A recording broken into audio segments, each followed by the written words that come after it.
श्री नरेंद्र मोदी जी जो आज प्रधान सेवक बनकर आए हैं, गरीबों को सिर्फ योजनाओं का लाभ नहीं परंतु बेहतर जीवन की उपलब्धियां करवाकर बेहतर जीवन अवसर देना चाहते हैं। गरीबी को नाबूद कर नए भारत का निर्माण करने के लिए संकल्पबद्ध हैं। ऐसे एक भारत, श्रेष्ठ भारत, दिव्य भारत, स्वच्छ भारत, सुगम्य भारत, डिजिटल इंडिया और न्यू इंडिया के स्वप्न दृष्टा माननीय प्रधानमंत्री जी श्री नरेंद्र भाई मोदी को आवो जोरदार ताड़ीओ साथे आमंत्रित करिए आपना संबोधन माटे।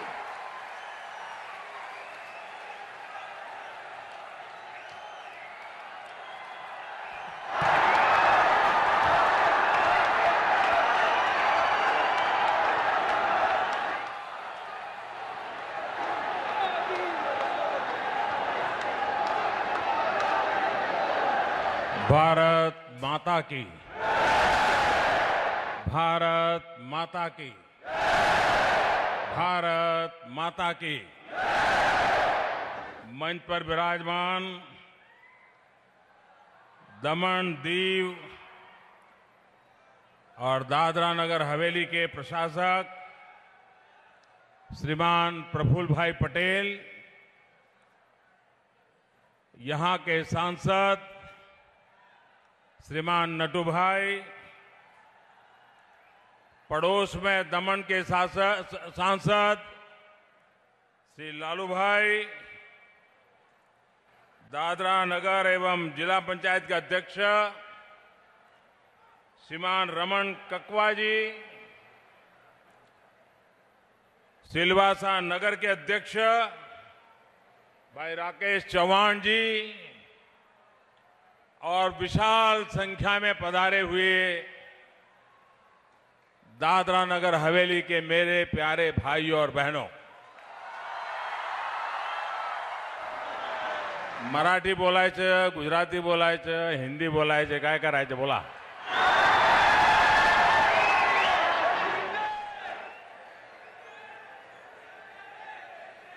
अच्छा, आप एक काम करिए,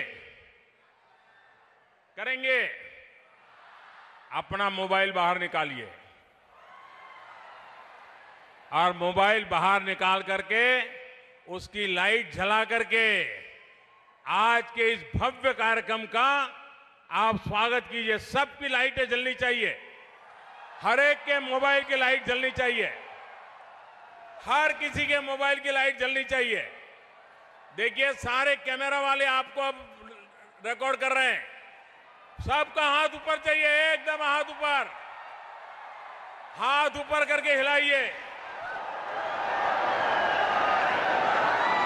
सबका हाथ ऊपर चाहिए। मोबाइल फोन अपना हिलाइए बराबर। देखिए, जगमगते तारे नजर आ रहे हैं सब जोर। देखिए, दादरा नगर हवेली की ताकत देखिए। जोर से बोलिए, भारत माता की, भारत माता की, भारत माता की।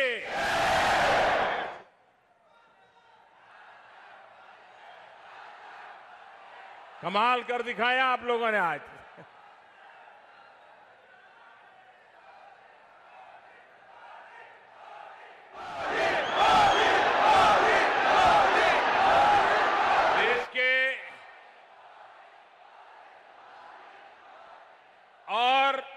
भूभाग के लोग अगर ये कार्यक्रम देखते होंगे तो उनको बड़ा आश्चर्य होता होगा। छोटा सा सिलवासा,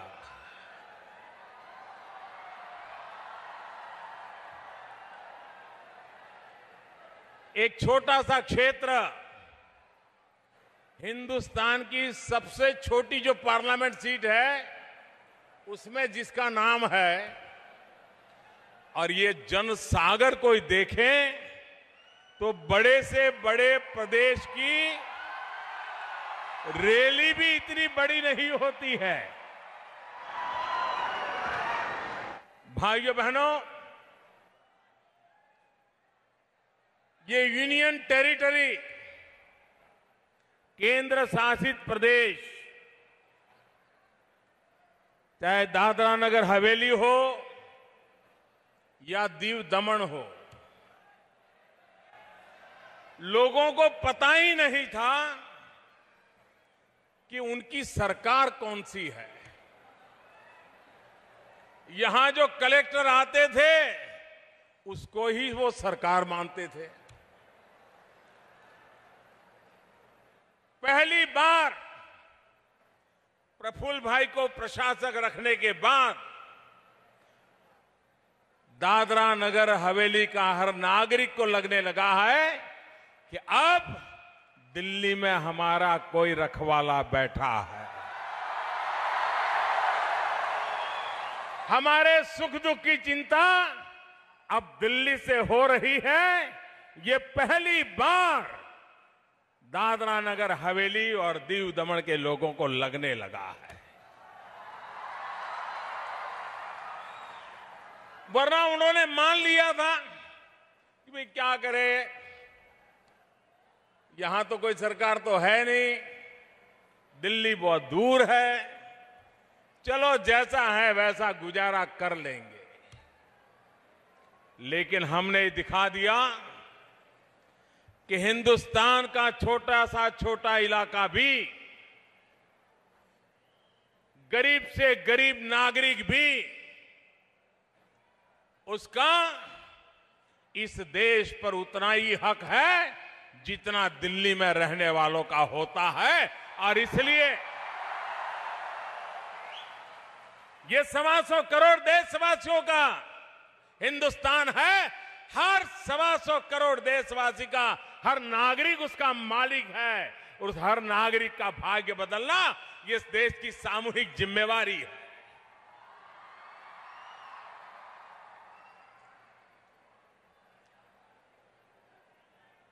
मुझे बताया गया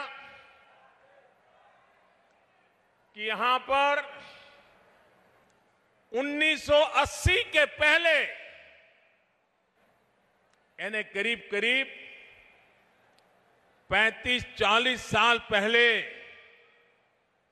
कोई प्रधानमंत्री यहां आए थे।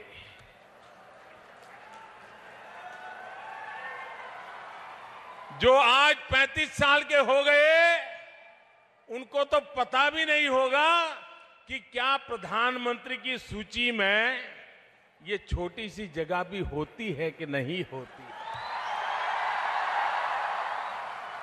आखिरी बार करीब 35-40 साल पहले भारत के भूतपूर्व प्रधानमंत्री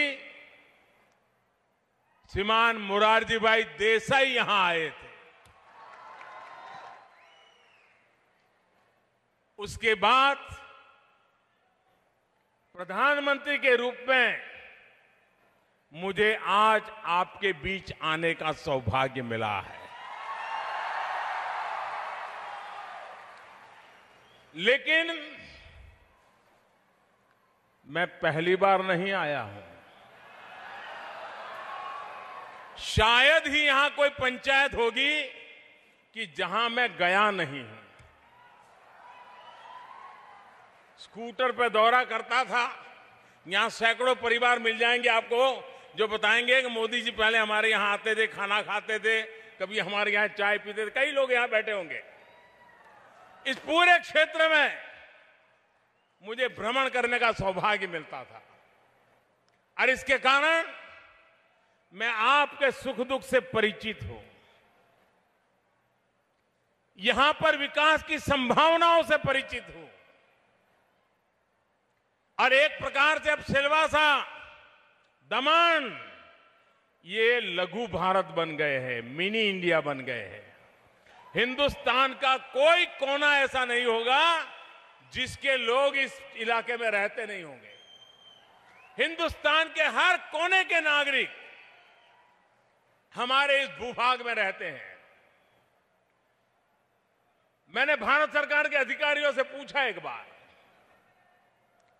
हमने कहा कि केंद्र सरकार, अब मुझे याद है जब आदिवासियों को जमीन के पट्टे देने का काम चल रहा था तो पूरे देश में सबसे अच्छा काम जो हुआ वो गुजरात और मध्य प्रदेश में आदिवासियों में हुआ। उसके बावजूद भी तब मैं यहां मुख्यमंत्री था गुजरात में, भारत सरकार और कांग्रेस के नेता आए दिन आदिवासियों को भड़काते थे, झूठ फैलाते थे और उनको समझाते थे कि ये मोदी सरकार है, गुजरात सरकार है, वो आदिवासियों को जमीन के पट्टे नहीं दे रही है। जब मैं भारत सरकार में बैठा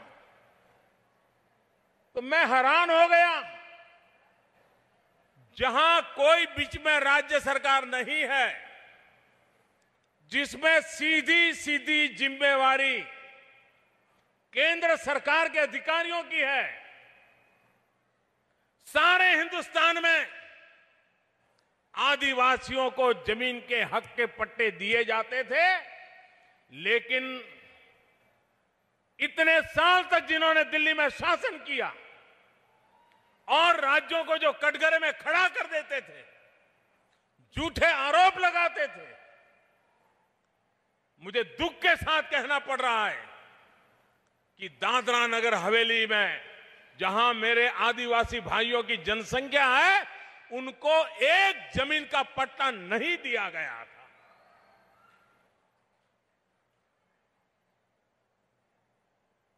उनको शोभा नहीं देता था। जब हम सरकार में आए, प्रफुल्ल भाई को यहां काम दिया, हमने कहा भारत सरकार की कौन सी योजना है जो यहां लागू नहीं हुई, निकालो। पहले सरकारी बाबू यूनियन टेरिटरी के क्षेत्रों में जाना पसंद करते थे। उनको लगता है वो राजा रजवाड़े की तरह रहता था उनका।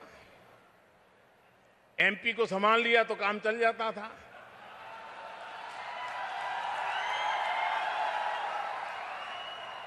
ये सच्चाई है ना? सच्चाई है ना? लेकिन अब ये कांग्रेस की सरकार नहीं है, मोदी की सरकार है। यहां जनता के लिए काम करना पड़ेगा, जनता के लिए दौड़ना पड़ेगा, जनता के सुख के लिए अपनी जात खपानी पड़ेगी। इस मकसद से मैं काम कर रहा हूं और उसी का नतीजा है कि आज यहां पर हजारों परिवार जिनको जमीन के पट्टे आज दिए जा रहे हैं, हजारों आदिवासी परिवार पहली बार अनेक पीढ़ियों से जिस जमीन को वो जोत रहे थे, लेकिन उनके पास एक कागज का टुकड़ा नहीं था कि वो उनका कोई हक बनता है। मैं आज दादरा नगर हवेली के प्रशासक जी को और उनकी पूरी टीम को हृदय से बधाई देता हूं कि मेरे प्यारे आदिवासी भाइयों बहनों को उनको हक दिलाने का इतना बड़ा काम किया और मेरे हाथों से ये हजारों परिवारों को ये मुझे आज हक पत्र देने का अवसर मिला है। भाइयों बहनों, आज करीब 2325 इतने से छोटे से दादरा नगर हवेली में 2325 आदिवासी परिवारों को जमीन का हक मिलना, यह आजादी के बाद की इस इलाके की सबसे बड़ी घटना है, सबसे बड़ी घटना है। आप कल्पना कर सकते हैं मेरे मन को कितना आनंद होता होगा, कितना सुख मिलता होगा। ये जो मैंने आपके मोबाइल फोन से ये जो लाइट जलाई थी ना, ये मेरे आदिवासी भाइयों के लिए लाइट जलाई थी। मेरे आदिवासी भाइयों बहनों, आज हमारा सपना है 2022 भारत की आजादी के 75 साल होंगे। देश की आजादी के लिए कितने लोगों ने जान की बाजी लगा दी, कैसे कैसे सपने देखे थे। क्या 2022 हर हिंदुस्तानी कोई सपना नहीं देख सकता है? यहां बैठे हुए हर के मन में एक विचार नहीं आना चाहिए कि 2022 जब आजादी के 75 साल होंगे, आने वाले 5 साल में मैं भी देश के लिए कुछ करूंगा। करना चाहिए कि नहीं करना चाहिए? करेंगे? दोनों मुट्ठी पूरी बंद करके मुझे बताइए, करेंगे? देश के लिए कुछ करेंगे, अपने लिए नहीं, देश के लिए करेंगे। एक छोटा सा काम भी अगर आप देश के लिए करेंगे, 2022 पूरे देश में एक माहौल बन जाएगा। 125 करोड़ हिंदुस्तानी देश के लिए कुछ करने के लिए निकल पड़ेंगे। दुनिया की कोई ताकत नहीं है हमारे देश को पीछे रख सके। भाइयों,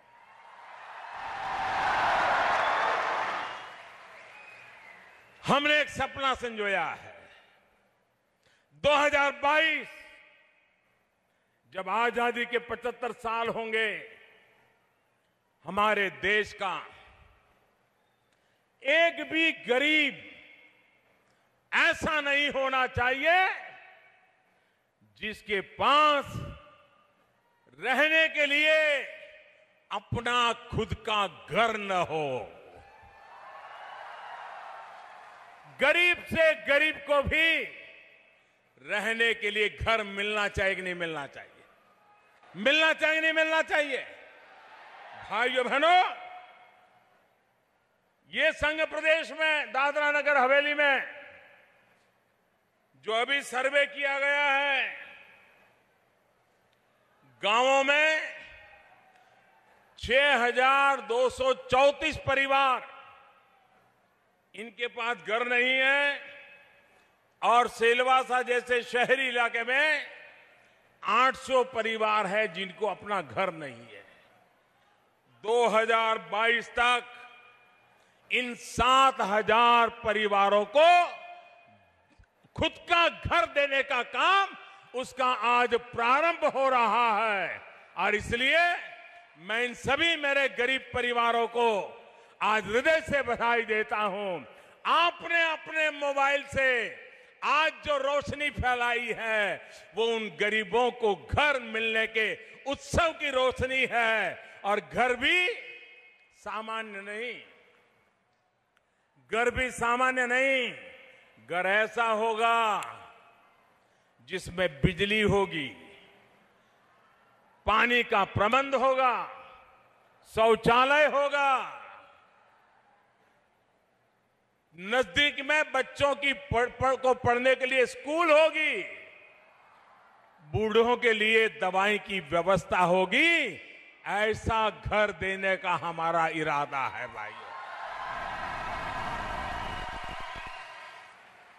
भाइयों बहनों, आज एक और महत्वपूर्ण काम हुआ,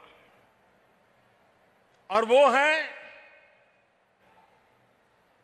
गैस का कनेक्शन देना।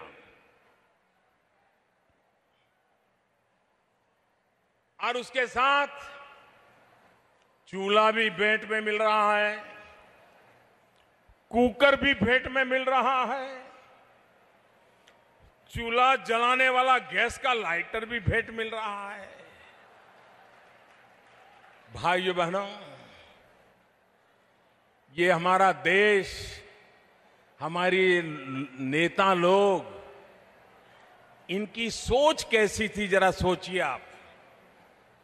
2014 को याद कीजिए, जब हिंदुस्तान में लोकसभा का चुनाव चल रहा था।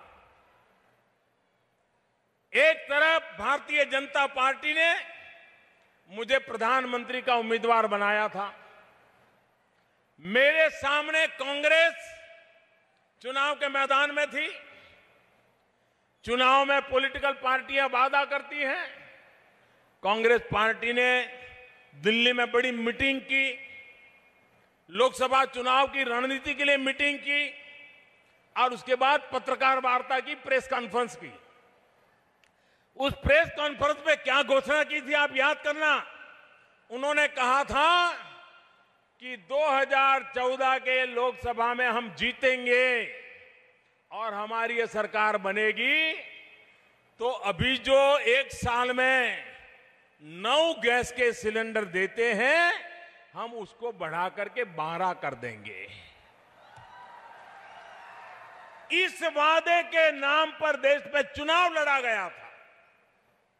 9 गैस के सिलेंडर की 12 गैस के सिलेंडर, इसके आधार पर वोट मांगे जा रहे थे। आपको हैरानी होगी, आज से कुछ साल पहले पार्लियामेंट के मेंबर को 25 गैस की कूपन मिलती थी हर साल, और वो अपने परिचितों को, अपने कार्यकर्ताओं को गैस का कनेक्शन देने के लिए एक कूपन देता था, एक साल में 25। और कुछ एमपी, अखबार में आता था उस जमाने में, वो कूपन भी काले बाजारी में बेच डालते थे, अखबारों में छपने लगा। आखिरकार एमपी को कूपन देना बंद हो गया। यानी गैस का कनेक्शन लेने के लिए पार्लियामेंट के मेंबर के घर अच्छे अच्छे परिवार के लोग कतार लगा करके खड़े रहते थे।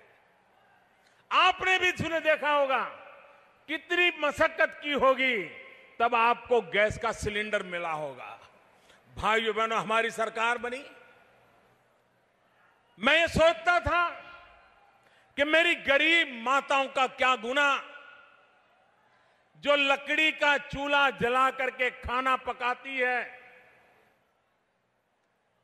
आप जान के हैरान होंगे दोस्तों, जब एक मां लकड़ी का चूल्हा जला करके खाना पकाती है तो उसके शरीर में 400 सिगारेट का धुआं उसके शरीर में जाता है। एक दिन में 400 सिगारेट का धुआं लकड़ी का चूल्हा जलाने से, खाना पकाने से होता है। उस मां की तबीयत का हाल क्या होता होगा। और छोटे छोटे बच्चे घर में खेलते हैं, मां खाना पकाती है, ये धुआं बच्चों के शरीर में भी जाता है।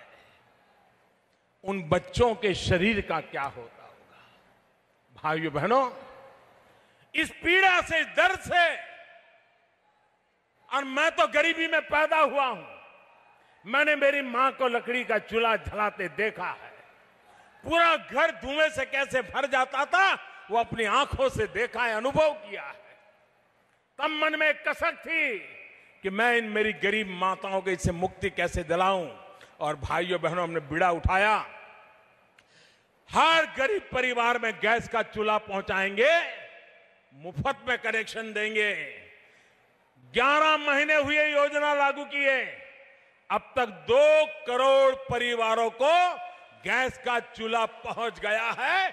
और आज मुझे खुशी है कि करीब 8000 परिवार, ये दादरा नगर हवेली में भी उनको एक गैस का कनेक्शन दिया जाएगा। लेकिन यहां के लोगों की मदद से उनको कुकर भी मिल रहा है, लाइटर भी मिल रहा है। ये यहां विशेष हो रहा है। मैं बहुत बहुत बधाई देता हूं इस अभियान के लिए।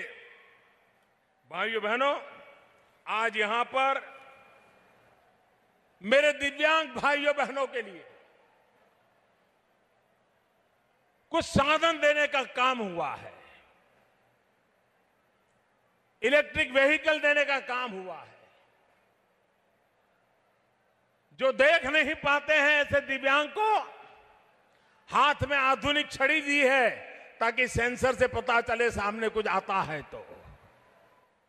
भाइयों बहनों,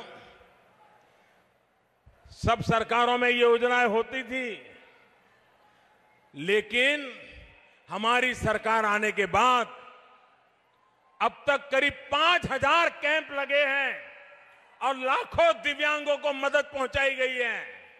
पहले 30 साल में मुश्किल से 50 कैंप भी नहीं लगे थे, और पैसे धरे के धरे पड़े रहते थे। भाइयों बहनों, सरकार गरीबों के लिए होती है, सरकार गरीबों के कल्याण के लिए होती है। और इसीलिए सरकार हमारी अलग अलग जगह जिले जिले में जाकर के दिव्यांगों को खोजती है, कैंप लगाती है और भारत सरकार के खजाने से उनको संसाधन जुटा देती है ताकि वे आत्मविश्वास के साथ अपनी जिंदगी जीने के लिए आगे बढ़े।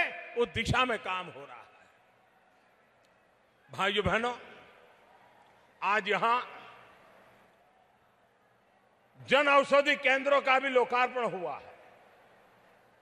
हम जानते हैं बीमार होना कितना महंगा हो गया है।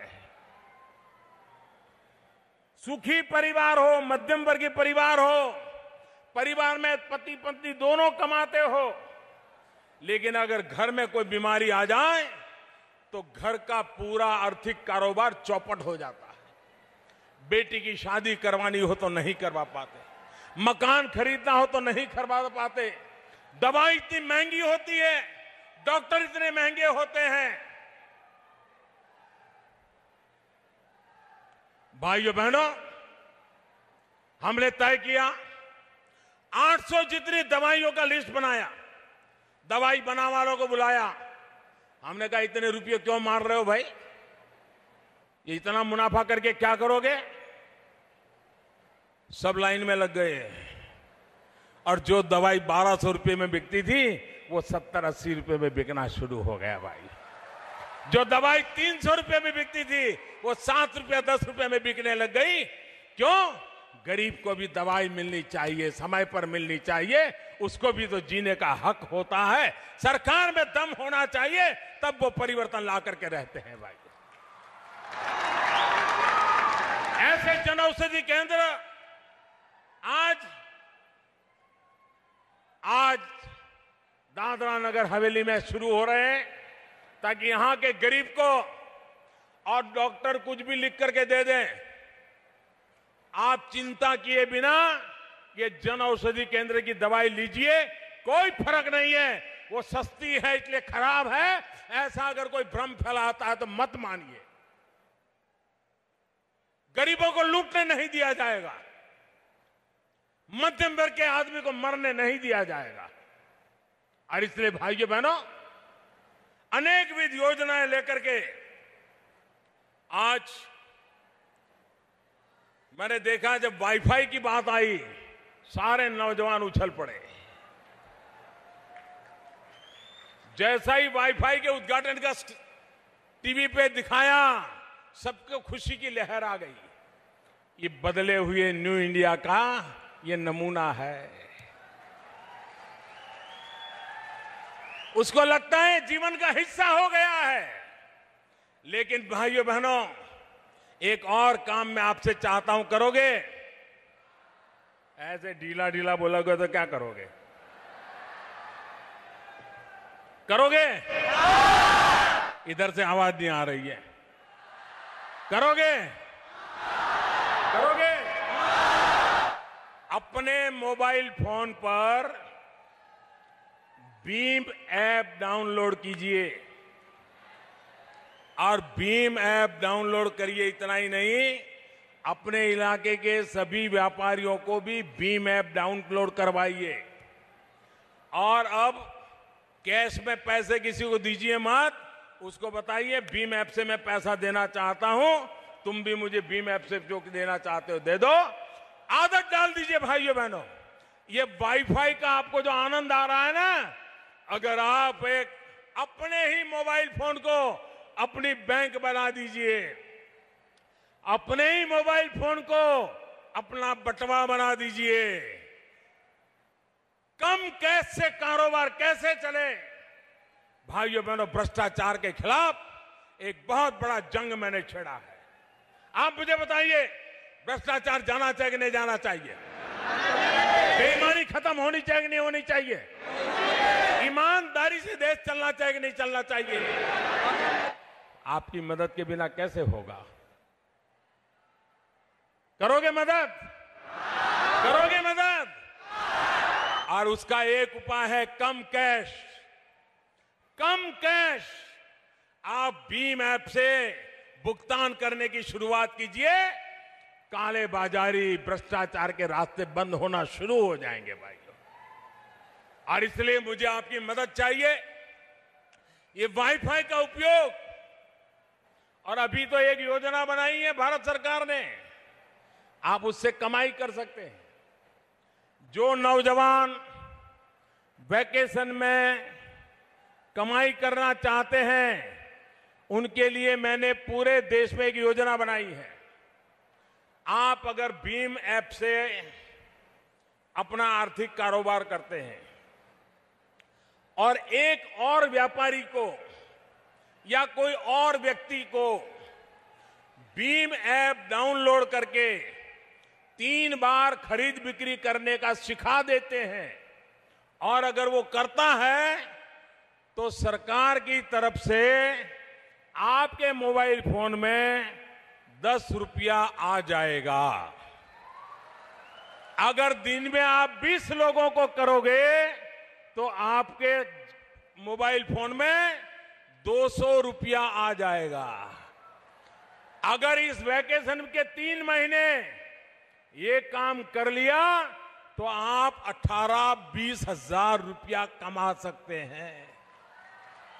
हिंदुस्तान के हर नौजवान ने इस वैकेशन में कम से कम 20,000 रुपया कमाना है, भीम ऐप से कमाना है।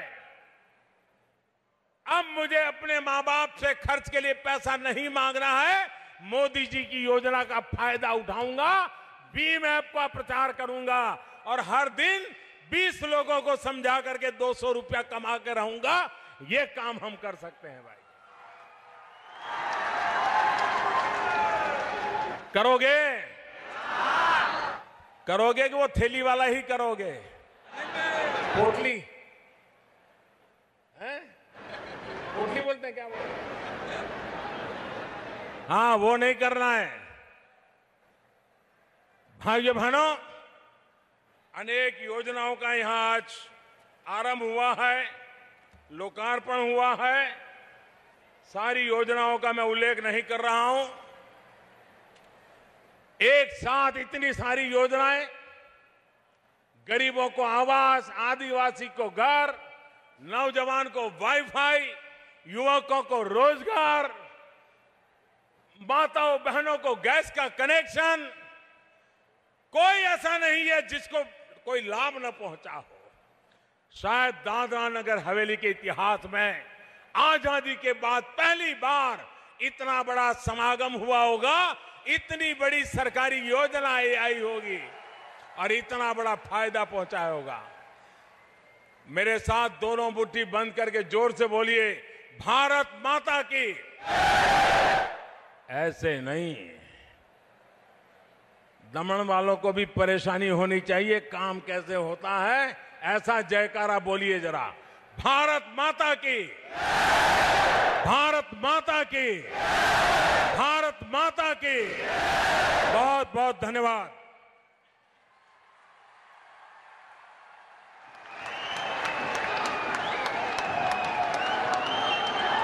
जो वादे नहीं इरादे लेकर आए हैं, ऐसे माननीय प्रधानमंत्री जी, आपके प्रेरणादायी भाषण के लिए बहुत बहुत धन्यवाद।